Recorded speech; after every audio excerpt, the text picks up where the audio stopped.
Hi, I'm Eve Poteet, and this is my personal plan for innovation and leadership in the DNP role. I hope to give you a knowledgeable and entertaining glimpse into myself, including what motivates me and derails me. I'll briefly discuss my strengths and weaknesses as a leader, as well as the opportunities to improve these weaknesses. Lastly, I'll relay how all of this plays into the DNP Essentials 2 and 8, which will be further highlighted in today's lecture. I've often wondered why I'm chosen for leadership projects. It may be because I'm a strategic thinker and a go-getter. As we learned in the last group presentation, my Myers-Briggs category is an ENFJ.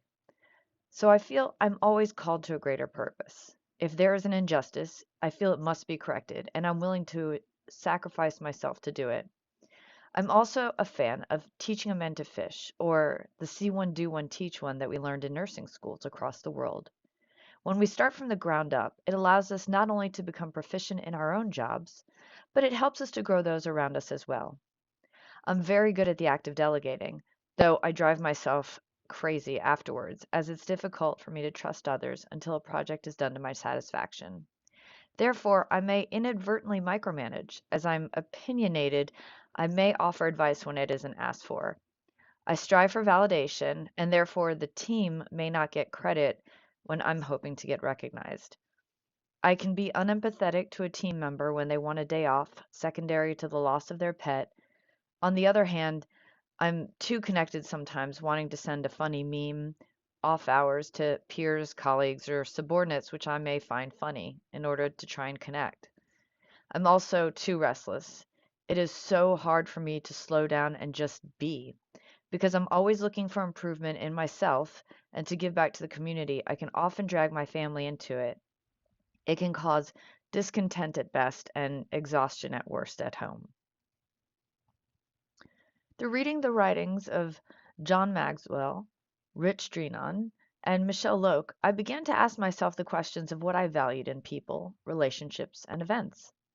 I asked myself what I believed about other people and what were my expectations of them. Furthermore, what was the expectation of myself and what kind of legacy did I want to leave behind?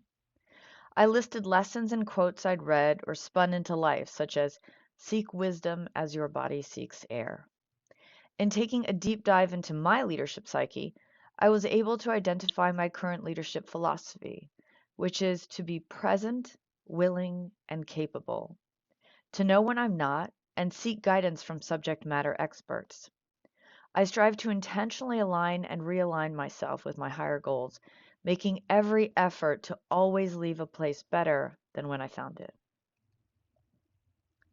In DNP Essential 2, Organizational and System Leadership for Quality Improvement Systems Thinking, emphasis is placed on the DNP graduate's ability at the conclusion of schooling to develop and evaluate care delivery approaches that meet current and future needs of patient populations based on scientific findings and other sciences. Through preliminary literature review and refined PICO questioning, I've determined with the assistance of nursing leaders in my courses that diaphragmatic breathing and visualization exercises may improve anxiety and depression symptoms in populations averse to or separate from medication management.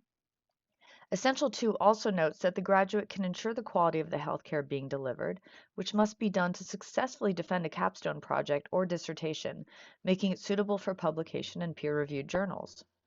Furthermore, the graduate must be able to employ principles of business, finance, economics, and health policy to develop and implement effective plans, and to develop and monitor budgets for practice initiatives. Through reviews of literature, including the World Health Organization and recommendations by the CDC, when in-person therapy was not available secondary to the pandemic or in rural areas who do not have access to mental health providers, telehealth became a viable option. In fact, many patients preferred this, allowing them to remain safe in their homes, not pay for costly gas, not have to leave a job environment in order to access care, and more economically feasible as reimbursed through insurance. The institutions also benefited as they had less reduction in workforce as well as reduced overhead costs associated with in-house providers. Finally, education institutions teaching new nurse practitioners were able to continue to educate as well as help the community through the use of telehealth. They exemplified DNP Essential 2, evaluating the interventions through their own publications of their findings, demonstrated the effectiveness of their strategies. You can find this in the references at the end. This is the literature which I hope to build on in future practice as I seek to continue to align with DNP Essential 8, Advanced Practice Nurse. DNP Essential 8, Advanced Nursing Practice, specifies the foundational practice competencies that cut across specialties and are seen as requisite for DNP practice. It provides a medium into the future where the DNP is the advocate who takes on roles in legal, regulatory issues in Congress and the intimidating C-suite composed of executive management as identified in Porter, O'Grady, and Malek's quantum leadership. In the C-suite, the graduate must be able to build relationships with other professionals and executives in order to advance patient care outcomes. It is often said that in order to sit at the table of executive leadership, the title of doctor earns the seat there. It is no wonder so many other professionals, such as physical and occupational therapy, formerly master's level education, are also heading towards doctoral only schooling. Moreover, Essential 8 points out the ability to demonstrate the advanced levels of clinical judgment, systems thinking, and accountability in designing, delivering, and evaluating evidence-based care to improve patient outcomes. This has effect from the patient throughout the healthcare system as improved patient and cost outcomes are achieved. DNP 8 is essentially actualization, such as in Maslow's hierarchy of needs. It's the actualization of the nurse practitioner. And while this is considered a terminal degree, it is the ability to initiate the most effective, efficient, and best patient outcomes from the bedside to the boardroom, which makes the DNP the true Essential 8 DNP. In order to embody all that DNP's Essential 1 through 8 implore the graduate to be, it is essential to turn back to my own leadership philosophy, to be capable, know when you aren't, and seek guidance from subject matter experts. Because of this, I sought out a DNP program. Through the process of elimination, I chose Brandman, now UMass Global, for its postmaster's DNP. In doing so, I learned about John Maxwell, who echoed my choice in UMass Global.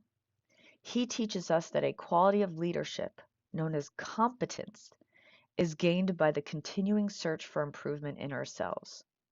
Through DNP 704, I learned about new innovations, as I'd been out of school for 6 years, and even, yes, in this class doing a Prezi presentation, which a week ago I never heard about. I continue to improve as a provider and as a human being. This is how we develop innovation.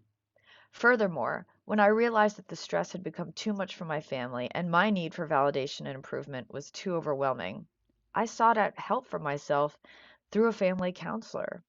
I tried to reduce the amount of volunteering and increase my presence in mindfulness, such as in yoga class.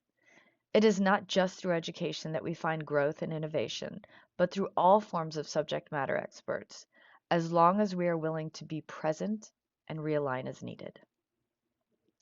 As I look towards September 2023 and what I plan to create from the opportunities presented as a DNP in the prepared leadership role, I hope that the outcome is one of more aligned and realigned professional, provider, parent, and spouse.